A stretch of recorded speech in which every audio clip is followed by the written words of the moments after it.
अस्सलाम वालेकुम जी। ये ना पिछले दिनों में शाह जी ने वो मंगवाया हुआ है सींग जलाने वाला, तो मेरे समेत ना काफ़ी भाइयों ने कहा ये बकरियों पे जुल्म है इनका सींग जलाने और ये वो।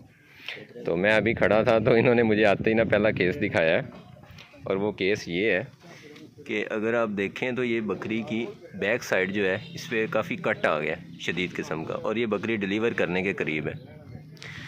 तो इन्होंने मुझे बताया है कि ये जो बकरी खड़ी है वाइट फेस वाली, ये इसने इसको मारा है पीछे से सींग।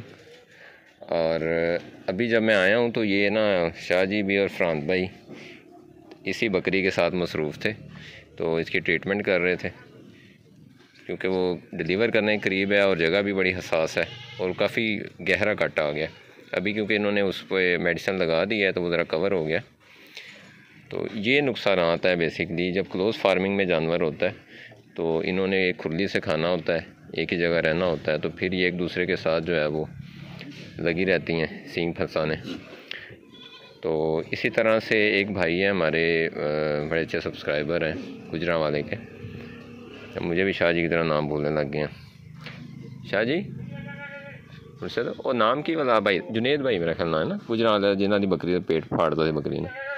हाँ, तो उन्होंने भी बताया था कि यूँ मेरी बकरी ने जो है वो दूसरी बकरी ने पेट फाड़ दिया सींग मार के। तो ये वजूहात होती हैं। ये जो अमृतसरी वगैरह हैं इनके वैसे सींग छोटे होते हैं, लेकिन ये जो बड़े सींगों वाली बकरियां ये अपने सींगों से काफ़ी नुकसान कर देती हैं। तो ये अभी आया हूँ तो ये चीज़ एक छोटी सी देखी तो मुझे लगा कि ये शेयर कर देनी चाहिए कि जुल्म करने का जानवर पे किसी का दिल नहीं करता, लेकिन दरअसल ये जुल्म है कि आप एक चीज़ देख रहे हैं कि ये चीज़ इनके लिए नुकसानदेह है। जैसे कि हम बच्चे के हाथ में छुरी नहीं देते, तो ये ओपन खुले माहौल में पहाड़ों शहाड़ों पे चलती थी, उस हिसाब से कुदरती तौर पे जो जानवर बनता है, तो जानवर कोई भी जानदार है तो वो कुदरत जो है वो अपने मुताबिक उसको ढाल देती है उस माहौल के मुताबिक।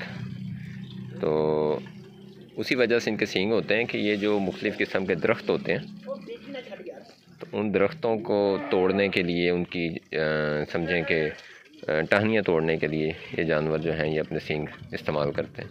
लेकिन यहाँ क्लोज़ फार्मिंग है, यहाँ इनकी ज़रूरत नहीं है। तो डी हॉर्निंग जो है वो क्लोज़ फार्मिंग में बहुत अहम है। अब ये देखें ना, ये कितने बड़े बड़े सींग हैं और कितने तेज़ हैं ये साइडों से। तो ये जानवर जब ऐसे फंसा के किसी जानवर को मारेगा तो उसका कितना नुकसान कर देगा। अब ये ख़ुद भी बकरी जो है वो डिलीवर करने के करीब है। कुछ इनके जो हैं वो आज इन्होंने बनाए हैं, पाँव बनाए हैं।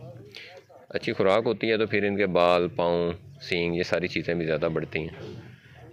तो फ्रांत भाई जो हैं वो इनके बना रहे थे पाँव वगैरह, तो अभी कुछ जानवर जो है ना अनकम्फर्टेबल हैं।